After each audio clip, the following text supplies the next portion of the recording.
மதிப்புக்கும் மரியாதைக்குரிய தமிழக வெற்றி கழகத்தின் தலைவர் அவர்களே மற்றும் தளபதி நெஞ்சில் குடியிருக்கும் தோழர்களே, புதுச்சேரி மாநிலத்திற்கு வருகை தந்திருக்கும் பல வருடங்களாக கழித்து புதுச்சேரி மாநிலத்திற்கு வருகை தந்திருக்கிறார் நம் தலைவர் தளபதி.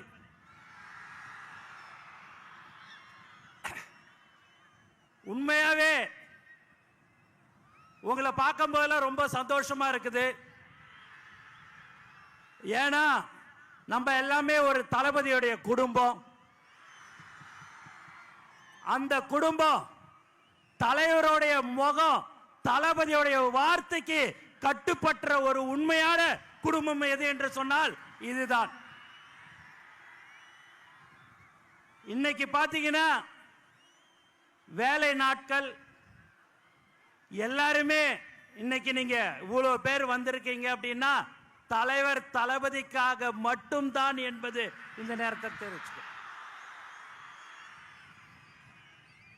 தமிழக வெற்றி கழகத்தின் தலைவர் தளபதி அவர்கள் தமிழ்நாட்டின் முதலமைச்சராக 2026 கண்டிப்பாக அந்த இடத்தை கண்டிப்பாக வருவார். அதே போல் புதுச்சேரி மாநிலத்திலும் தமிழக வெற்றி கழகத்தின் ஆட்சி கண்டிப்பாக இருக்கும். ஏன்னா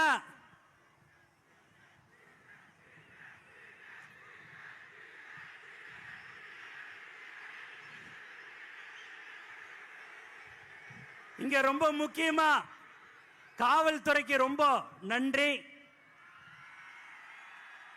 நிறைய ஒத்துழைப்பு கொடுத்தார்கள். மேலும் தலைவர் தளபதிய பார்க்கறதுக்கோசம் நீங்க ரொம்ப நாளை காத்து கொண்டிருக்கிறீங்க. காலையில 5 மணியிலிருந்து எல்லாரும் நீங்க காத்திருக்கிறீங்க என்று சொன்னால் அதுதான் தலைவர் மேல் வைத்திருக்கிற பாசத்தின் காரணமாக, அன்பின் காரணமாக. வேற யாருக்காவது அனுமதி இல்ல, டோக்கன் கொடுக்கிறோம், QR கோடு, போலீஸ்ல 31 கண்டிஷன்லாம் போட்டு கொடுத்தாங்க. நீங்க எத்தனை கண்டிஷன் போட்டாலும் அந்த கண்டிஷனுக்கு உட்பட்டு நாங்க வருவோம். என் தலைவனை பார்க்க வருவோம் சொல்ற ஒவ்வொரு தோழருக்கும் இந்த நேரத்தில் நான் நன்றி தெரிவிச்சுக்கினே இருக்கிறேன்.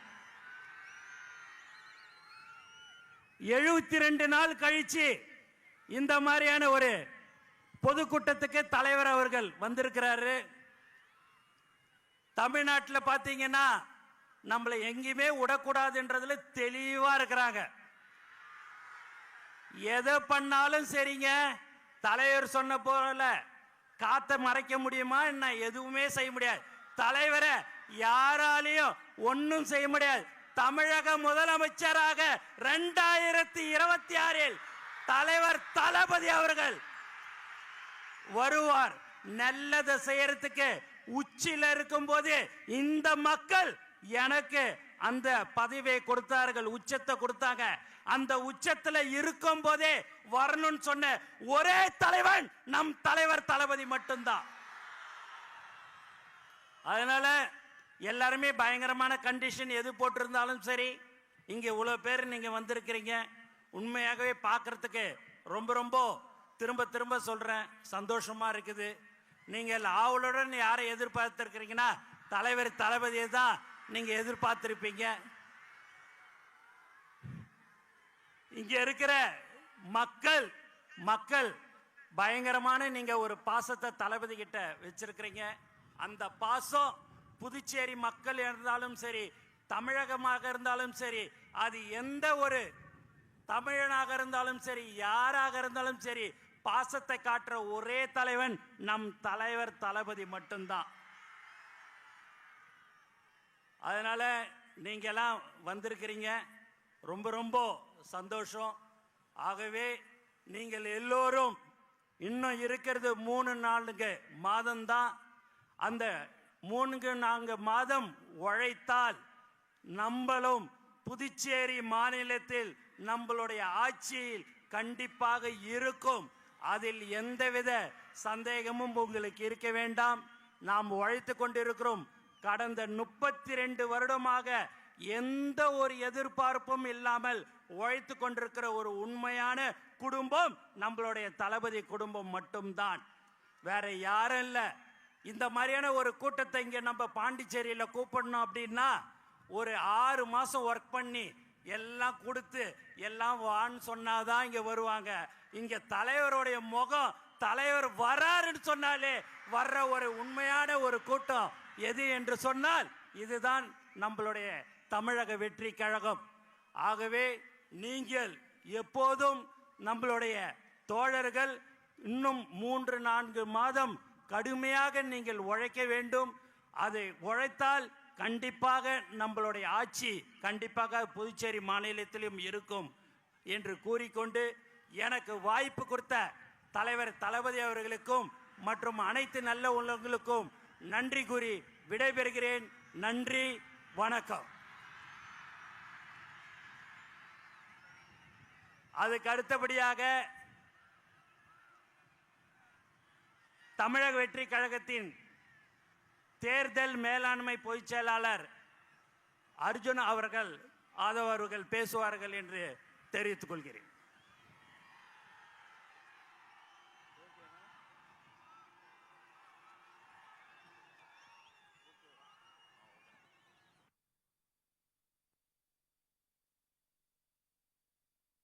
ஹலோ. தெய்வத்தால் ஆகாது எனினும் முயற்சிதான் மெய் வருத்த கூலி தரும். எப்படி இருக்கீங்க? எப்படி இருக்கீங்க? 72 நாள் கழிச்சு அண்ணன் புதுச்சேரியில் இறங்கியிருக்காரு. அது எதுக்காக நம்ம தெரிஞ்சுக்கணும். கிட்டத்தட்ட கரூர் சம்பவத்துக்கு அப்புறம் முக்கியமா நான் இங்க சொல்றேன், இங்க இருக்க காவல்துறைக்கு ஒரு மிகுந்த கரவொலியோட நம்ம நன்றி சொல்லணும். மிகுந்த கரவொலி. இத பார்த்து சிஎம் சார் தமிழ்நாட்டு தான் வந்து காவல்துறையில சட்டம் ஒழுங்கு சரின்னு சொல்றீங்களே, கொஞ்சம் தெரிஞ்சுக்கோங்க. ஒரு சின்ன மாநிலம் புதுச்சேரின்னு சொல்றீங்களே, இந்தியாவுக்கே இந்த காவல்துறை ஒரு முன்னுதாரணமாக இருந்துகிட்டு இருக்கு.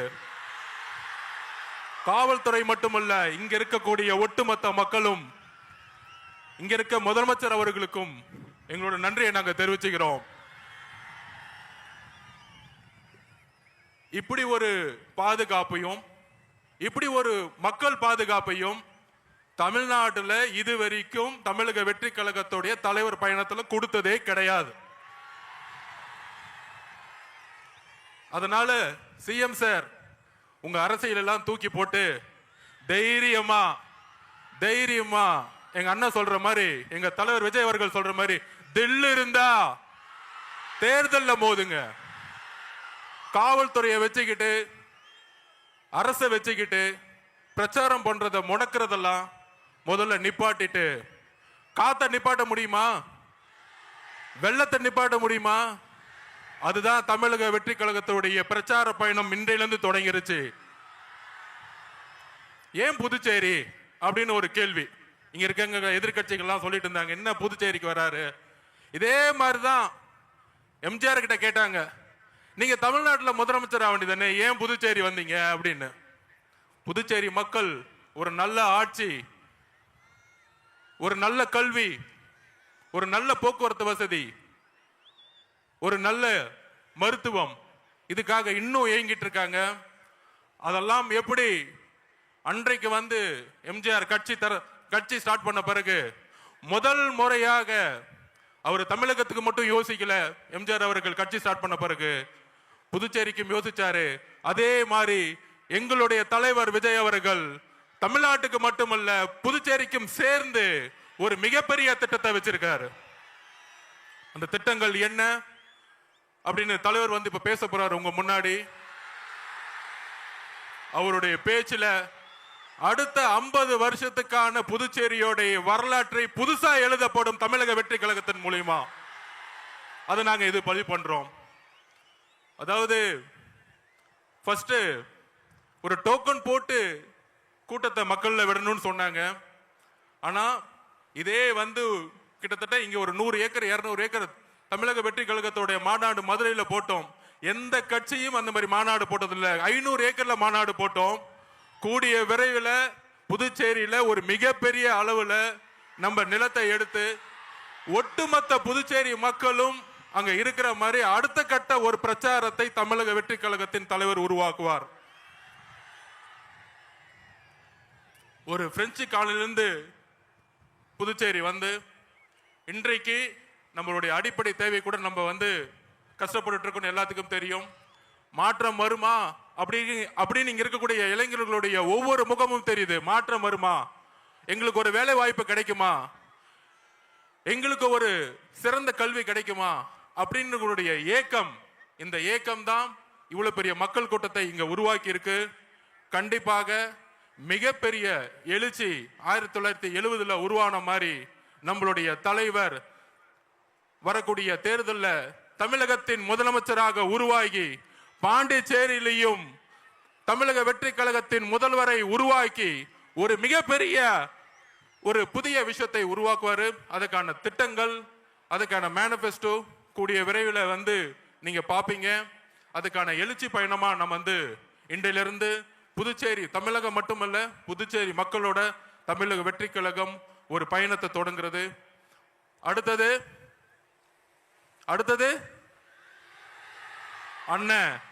அண்ணன் வராரு. நன்றி, வணக்கம், தேங்க்யூ.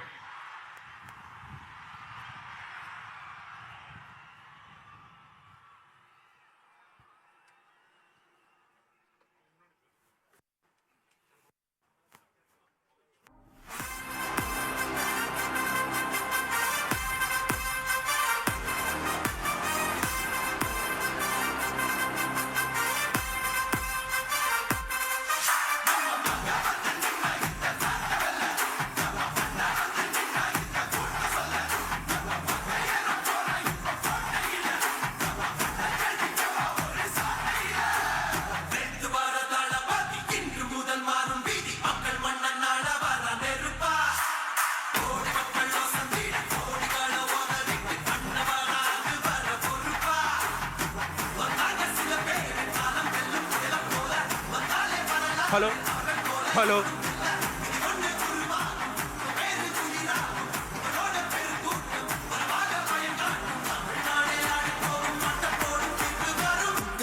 உங்க விஜய் உயிரண்ண வரண்ணா. உங்க விஜய் எளியவன் குரல்னா. உங்க விஜய் தனியாள் இல்ல கடல்னா. உங்க விஜய் எளியவன் குரல்னா. உங்க விஜய் தனியாள் இல்ல கடல்னா.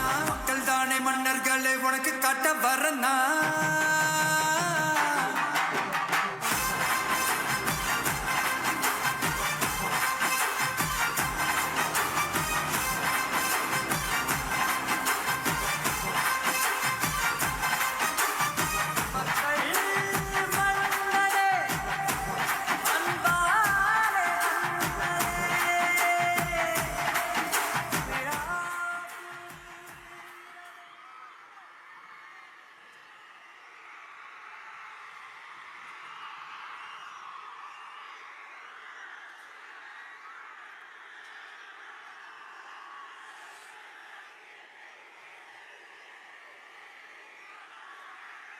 என் நெஞ்சில் குடியிருக்கும்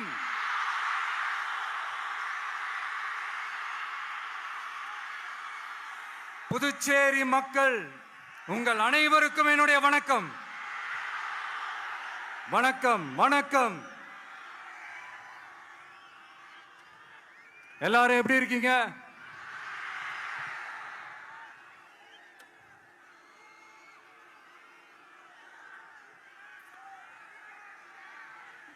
இந்த ஒன்றிய அரசுக்கு தான் தமிழ்நாடு ஒரு தனி மாநிலம், புதுச்சேரி ஒரு தனி யூனியன் பிரதேசம். அவங்களுக்கு தான் தமிழ்நாடு தனி, புதுச்சேரி தனி, இப்படிலாம் இருப்பாங்க. ஆனா நமக்கெல்லாம் அப்படி கிடையாதுங்க. நாமெல்லாம் வேறு வேறு கிடையாது, நாம எல்லாரும் ஒண்ணுதான்.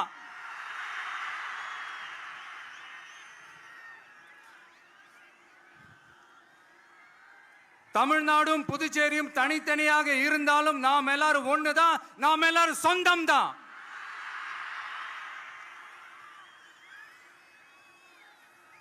வேற வேற வீட்ல, வேற வேற ஊர்ல, வேற நாட்டுல, வேற ஸ்டேட்ல இருக்கிறதுனால நாம் எல்லாரும் சொந்தங்கள் இல்லைன்னு ஆயிட முடியுமா? அது எப்படி முடியும்? இப்ப பாத்தீங்களா, ஒருத்தருக்கு ஒருத்தர் பார்த்துக்கும் போது அந்த பாச உணர்வு, அதுதாங்க, அது மட்டும்தான். அது இருந்துட்டாலே போதும், வேற எதுவுமே தேவையில்லை.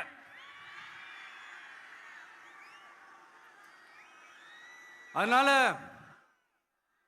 தமிழ்நாடு, புதுச்சேரி, கேரளா, கர்நாடகா, ஆந்திரா மட்டும் இல்ல, உலகத்துல எந்த மூலையில நம்ம வகைரா இருந்தாலும் அவங்க எல்லாருமே நம்மளோட உயிர் தான், அவங்க எல்லாருமே நம்மளோட உறவு தான்.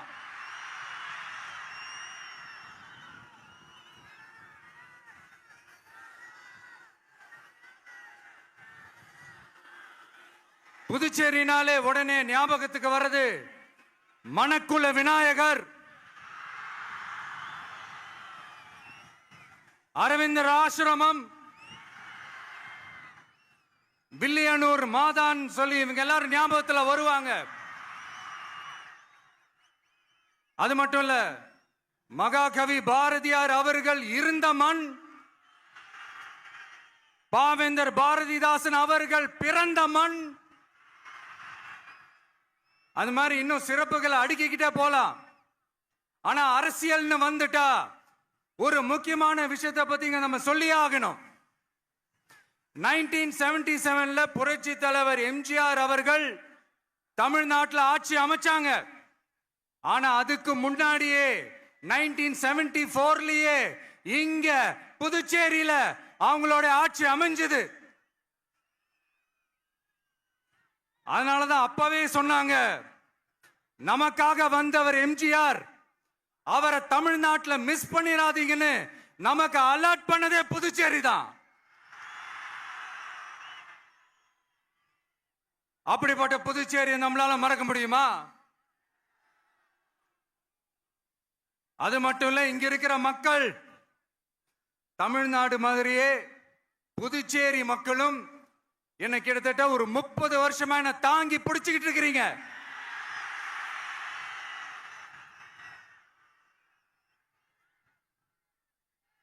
அதனால இந்த விஜய் தமிழ்நாட்டுக்கு மட்டும்தான் குரல் கொடுப்பான்னு நினைக்காதீங்க. அப்படி பண்ணாத தவறு, புதுச்சேரி மக்களுக்கும் சேர்த்து தான் குரல் கொடுப்பான். அது என்னுடைய கடமையும் கூட. அதனாலதான் இங்க நீங்க ஃபேஸ் பண்ற பிரச்சனைகளை பத்தி இன்னைக்கு நான் பேசுறதுக்காக வந்திருக்கிறேன். அது மட்டும் இல்ல, இந்த புதுச்சேரி கவர்மெண்ட்டை பத்தி நாம சொல்லியே ஆகணும்.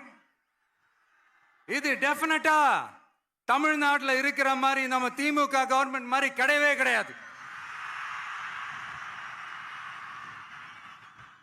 ஏன்னா வேற ஒரு அரசியல் கட்சி நடத்துற நிகழ்ச்சியாகவே இருந்தாலும் அந்த நிகழ்ச்சிக்கு தன்னெழுச்சியா வர நம்ம மக்களுக்கு பாதுகாப்பு கொடுத்து பாரபட்சமே காட்டாம இந்த கவர்மெண்ட் நடந்துகிட்டு இருக்கிறாங்க. அப்படிப்பட்ட இந்த புதுச்சேரி கவர்மெண்ட்டுக்கும் நம்ம புதுச்சேரி சிஎம் சார் அவர்களுக்கும் இந்த நேரத்தில் என்னுடைய மனப்பூர்வமான நன்றிகளை தெரிவிச்சுக்கிறேன். இத பார்த்தாவது தமிழ்நாட்டில் இருக்கிற அந்த திமுக கவர்மெண்ட் கத்துக்கிட்டா நல்லா இருக்கும்.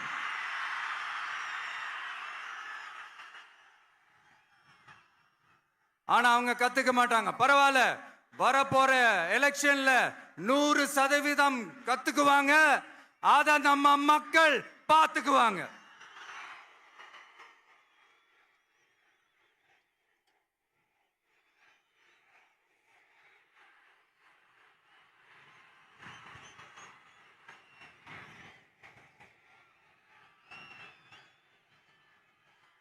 புதுச்சேரியில் இருக்கிற கவர்மெண்டோட கூட்டணி ஆட்சியில இருந்தாலும் புதுச்சேரிய ஒன்றிய அரசு எதிலையுமே கண்டுக்கல் என்றது புதுச்சேரி மக்களான உங்களுக்கு நல்லாவே தெரியும்.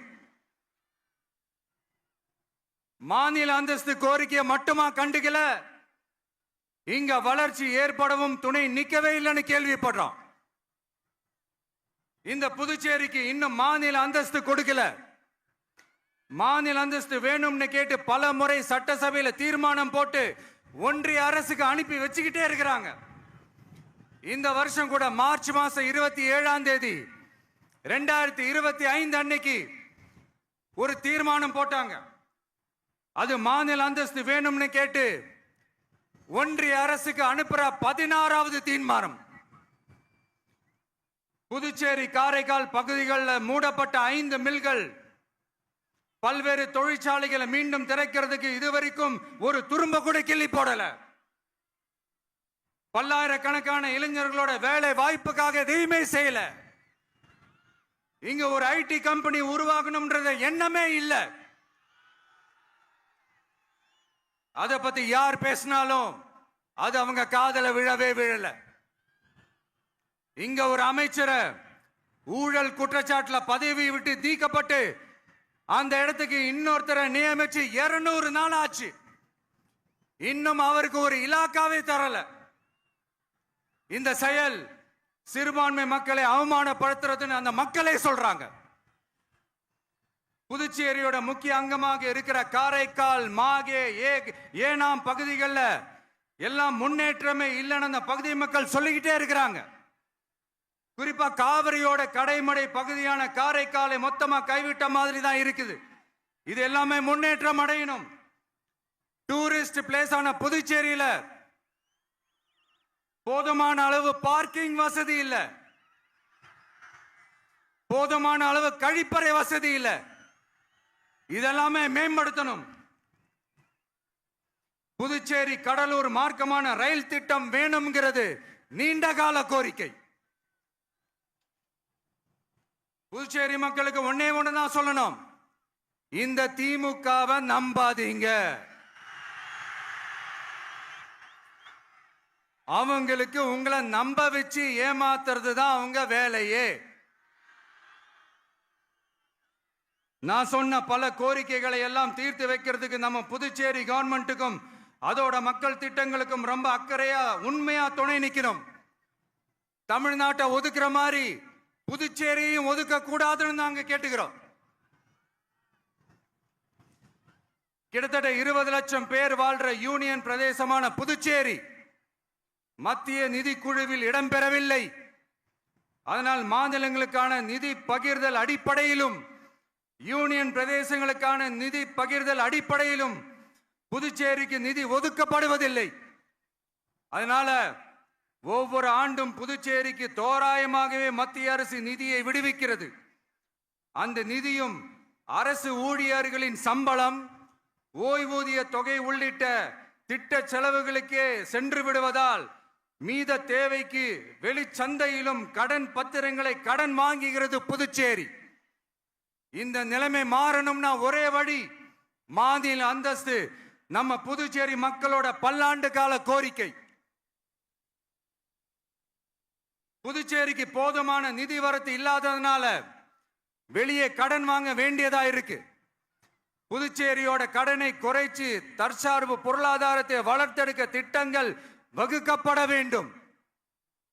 மாநில அந்தஸ்து வாங்கினா மட்டும் போதாது இல்லையா, தொழில் வளர்ச்சியும் தேவையாச்சே.